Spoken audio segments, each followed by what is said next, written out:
এদিকে সিরিয়ার চার্চে মানব বোমা হামলা, বিস্ফোরণে দামাস্কাসে কমপক্ষে 22 জনের মৃত্যু। অর্থোডক্স চার্চে হামলায় জখম অন্তত 63 জন।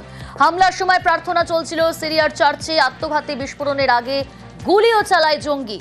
হামলার দায় স্বীকার করেছে আইএস। সিরিয়ার চার্চে মানব বোমা হামলায় বিস্ফোরণে দামাস্কাসে কমপক্ষে 22 জনের মৃত্যু। অর্থোডক্স চার্চে হামলায় জখম অন্তত 63 জন।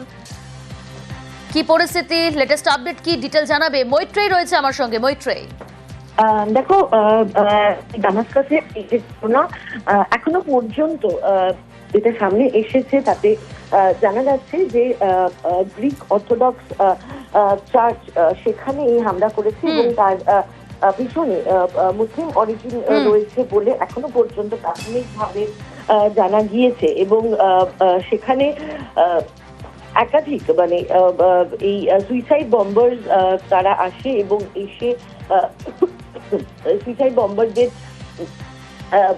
কারণেই কিন্তু এই আত্মঘাতী হামলার জেরেই এই ভয়াবহ বিস্ফোরণ এবং তাতে একাধিক মৃত্যু হওয়ার আশঙ্কা করা হচ্ছে এবং এখনো পর্যন্ত বহু আক্রান্ত হয়েছেন বলে, বহু আহত হয়েছেন পর্যন্ত খবর। বেশ।